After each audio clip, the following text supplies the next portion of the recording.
sweating, tired, but for a good reason. As you just heard, my name is Taya Mitchell. I'm a rising senior at MICDS and the new ESU co-head along with my friend Dejan Connor. At a school like this, we come in contact with a lot of things we probably never thought we would have experienced in high school. Thanks to Deja, Maddie, and so many others, we've been able to orchestrate events like this and show the solidarity we have in this community. I'd like to take the time to recite a small part of something we all probably have gotten tired of hearing over the years, the MICDS mission statement. It reads, "The next generation must include those who think critically and resolve to stand for what's good and right." The administration is always calling on us to follow this mission statement, but I think it's important everyone in this community think about how we can all follow this mission statement every day. That means not being silent. That means taking responsibility. There is no time for us to be silent in this community. It doesn't matter your race. Anyone and everyone should stand up for what's right. We cannot do this alone. We need you all. And remember, Black Lives Matter is not a political issue, it is a moral issue, and it is a humanity issue. And I'd like to take some time to read something that's actually my lock screen right now. Black lives matter. Black trans lives matter. Black children matter. Black love matters. Black mental health matters. Black arts matters. Black dreams matter. And Black futures matter. Thank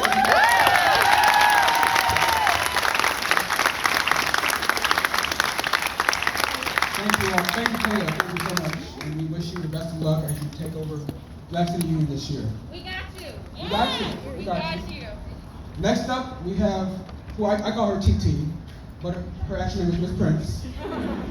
And she's going to give some words on the faculty side of the view. And so give it up for TT or Miss Prince.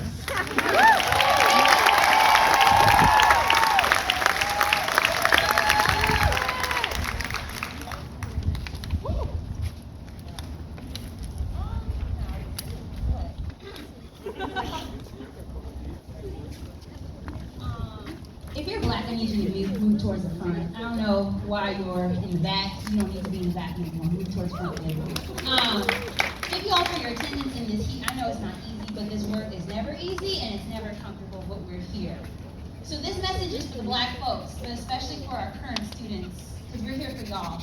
The future in which we invest our time, energy, and faith. Y'all, I'm tired.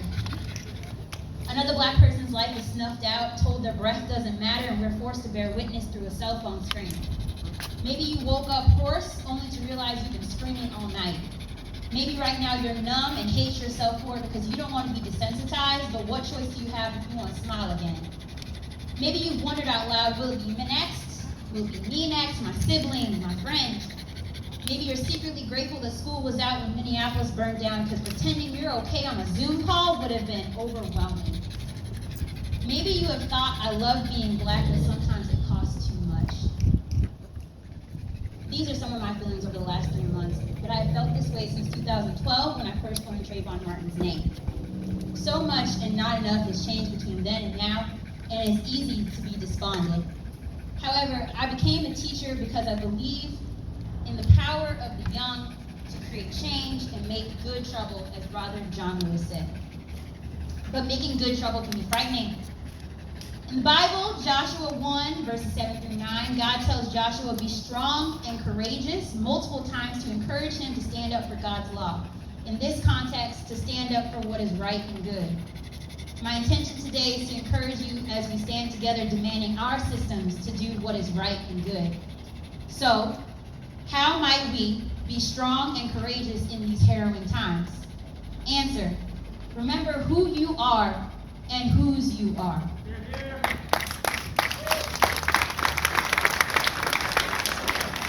In the timeless words of Lorraine Hansberry and Nina Simone, you, darlings, are young, gifted, and blessed.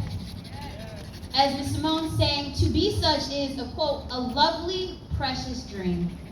But that last word gives me pause, dream. Where is the dream when those who claim to be our friends call us the N-word behind our backs? Or when we're presumed to be a threat until people see the MICDS logo on our shirt? Where is the dream when we die disproportionately from an invisible virus? Does this word fit? Being young, gifted, and black today feels like a precious dream, feels less like a precious dream, and more like an endless nightmare. But Miss Simone was being sincere, and in the second verse she insists that when you're young, gifted, and black, your soul's intact. She ends the song with delight. Oh, but my joy of today is that we can all be proud to say, to be young, gifted, and black is where it's at. Y'all, being black is amazing. Yes. Our story often dwells on how much we have overcome, yet being black is more than rehearsing old traumas. It's a legacy of joy and resistance with our existence. It means protesting in face masks while doing the wobble. Today, we loudly proclaim Black Lives Matter and declare our worth when others would prefer that we stay quiet and grateful. So when your heart hurts, know that your soul is linked to a generational spirit of black excellence larger than our imaginations can conceive. That spirit started with our ancestors as they crossed the Atlantic, and that spirit follows us now into universities and boardrooms. This spirit accompanies you whenever you take up space and say, I am here, I am enough, I belong.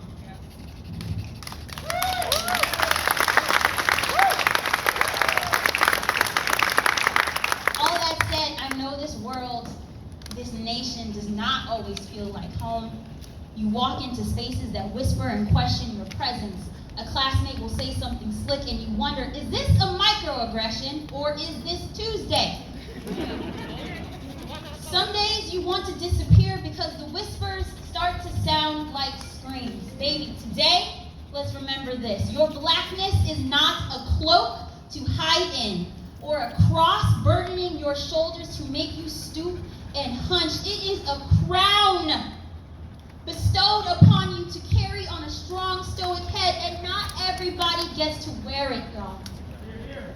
So lift your head up. Look at all the people who are here to love you through this life. Students, teachers, coaches, alumni, families, and so many other accomplices in this struggle. None of us are out here alone, and we need each other, not the comfort of our oppressors. When you woke up this morning, the universe affirmed this. You are here, you are enough, you belong. Remember who you are and whose you are. And, baby, if you ever forget and your crown slips, let us, me, Miss Moore, Mr. McCurdy, Mr. Shockley, anybody, let us, your people, adjust it for you because royalty takes care of their own.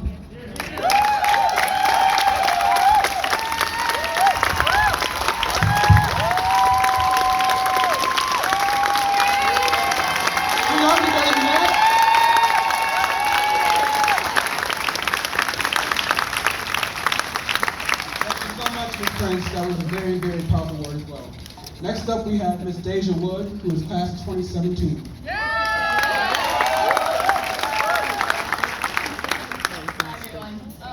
To be completely honest, making this march and rally happen was not an easy feat. Maddie and I got a lot of pushback. We were discouraged at what seemed like every turn. We were told that we were going to anger white allies and make people uncomfortable, which will do more harm than good in this community.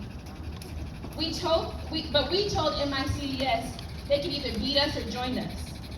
And they knew that we were going to do this on this Sunday with or without them. They didn't want us to tell our stories. But the reality is that MICDS can be a difficult place for black students. I'm a 2017 alumna and I know it. I know not much has changed by things I've heard recently from other students. I was told that I wouldn't get into Duke. A peer told me that my family just didn't work hard enough to be where his family is today. But to give context, my grandmother cleaned a home on North Warson Road in order to raised her 12 children, and my grandfather was a World War II veteran who was not guaranteed any benefits because he was black. My grandparents were the hardest working people I'd ever met in my life. These conversations are uncomfortable, but they have to happen in order to make our communities better. And I don't tell these stories to bash MICDS, because I love MICDS and am grateful for the opportunities that MICDS afforded me. And I love MICDS so much that I want to make it better for all of its students.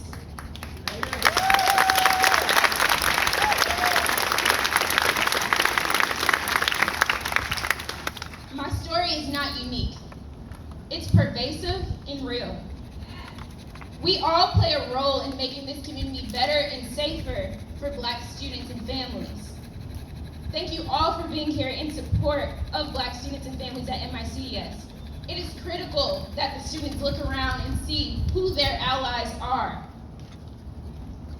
Offer your support to Black students. Call out your peers, check yourselves, and hold people accountable. Remember this March, the next time that a friend or a student in your class says something harmful about Black people. Don't leave the Black kid to feel isolated and defend themselves alone. Stand in solidarity with them, just as you did today. Black students, know that you have support.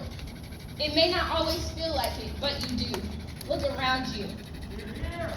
I am not at MICDS anymore, and honestly, I have very little ties to MICDS, but I am here to support you with whatever you need. You can contact me on Facebook, you can find me on Instagram. I'm sure I'm still relevant. I still know a few students here, so you can find me, and if you can't find me, I'm gonna say my number right now, so you can contact me. My number is 314-363-2778. Please contact me. I am here to support you. And know that it gets easier and it gets better. College has been a freeing experience for me, and I know that it will be for you too. I know that it may not feel like it, but there is a world much bigger than MICDS, than Ladue, and really than St. Louis. And if you needed any reminder, you are more than capable of accessing all that the world has to offer. This world is yours. The point is, there is work to be done in our communities. We owe it to our elders. We owe it to Reverend C.T. Vivian, Representative John Lewis, Elijah Cummings, and Toni Morrison, who we have lost in just the last year, to continue making good trouble just as we did today. We have to be better and push for change in our communities and in the world at large. So that means in MICDS's halls, in Ladue, in St. Louis, in the world, wherever this world takes you. Sign petitions and support human rights and civil rights campaigns. The St. Louis Board of Aldermen just voted unanimously to close the workhouse on Friday.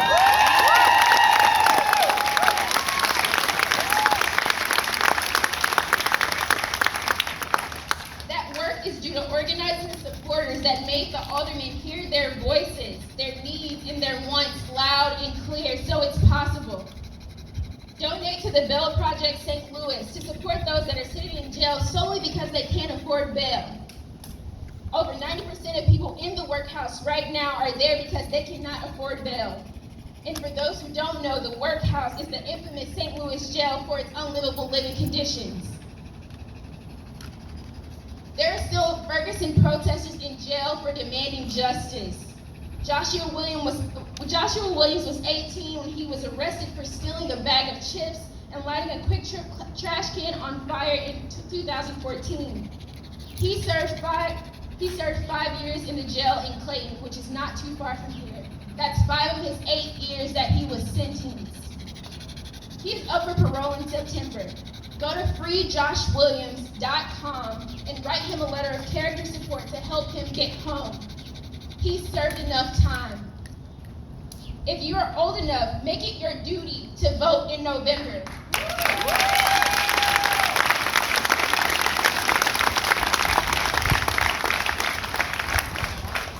There is a clear candidate that will harm Black, Indigenous, and people of color a little less than what we have right now.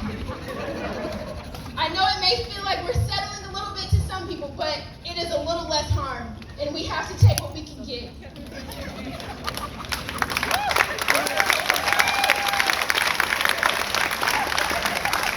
absentee voting, you must register by July 22nd. Write it down.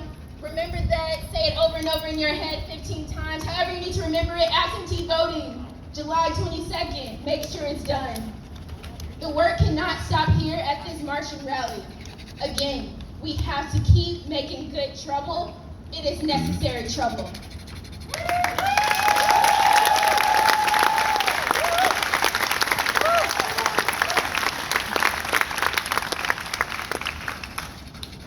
Thank you so much, Deja.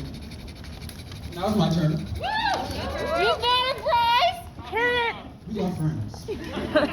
So my name is Bryce Berry.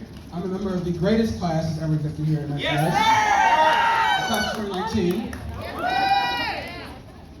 So today, as we approach the conclusion of this march, I would offer this call to action. The first part of this is that Black lives matter. They matter now and forever. And so at this moment, we say enough is enough. We decry police brutality. We decry lack of housing access. We decry the wealth gaps. We decry the education disparities.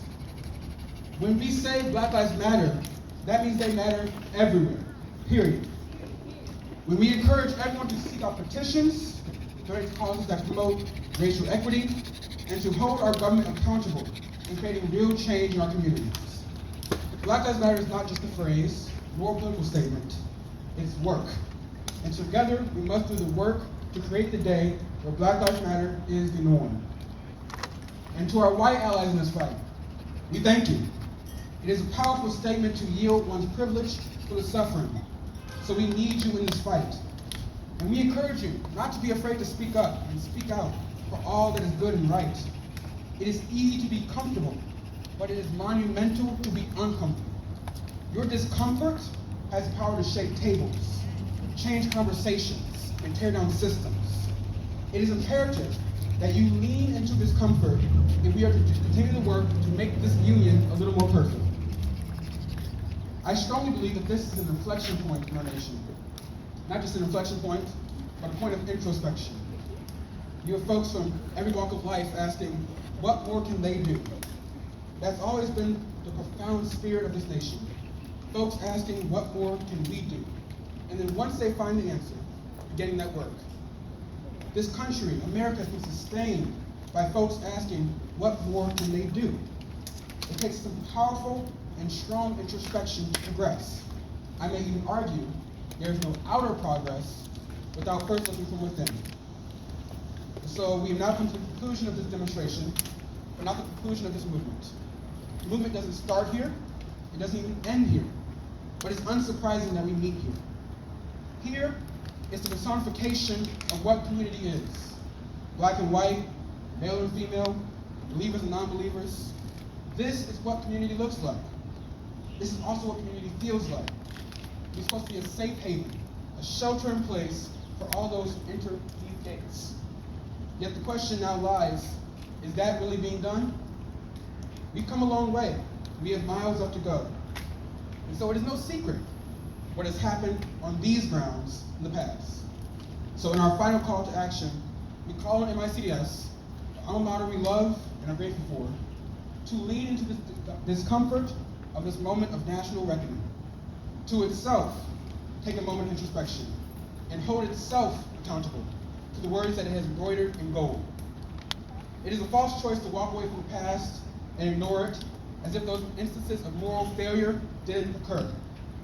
That is what is a disservice to the hardworking men, women, and students at MICDS who will come and labor every day to heal, not divide. We must be forced to lean into that and reconcile with it.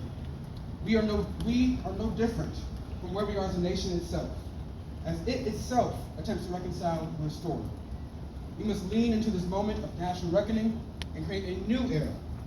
That is what we are called to do. That's what our mission statement tells us to do. And so, my final, before I leave, I want to invite all the alumni, every single one of the alumni who are here today, to come up here with me.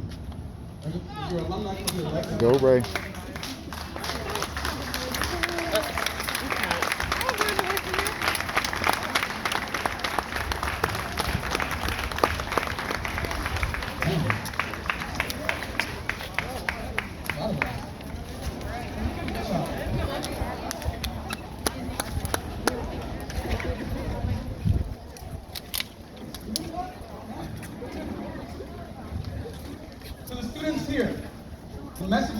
and simple. From one alum, well, all of us, to many future alums, to every student who has been put down and cast out because of what they look like, who they are, who they love, what they believe in. Know that we all know you. We feel you because we are you. You may have felt this way in this world, this city, and even on this campus. And it's not okay. It's not normal. We are here today to emphasize that simple but somehow abstract point of this not being okay. It will never be okay. And it's an unfortunate part of this storm that we call life that entangles you with those who wish to perpetuate evil to society. But be confident in this. It gets better. You will do more and go further in your greatest imagination. You may be challenged in every sense of the word, but you enter a caterpillar and you leave a butterfly. There are difficult days ahead, but they aren't all bad. Look at all the alumni here. If we are an example of anything, it is that this is nothing that you cannot handle.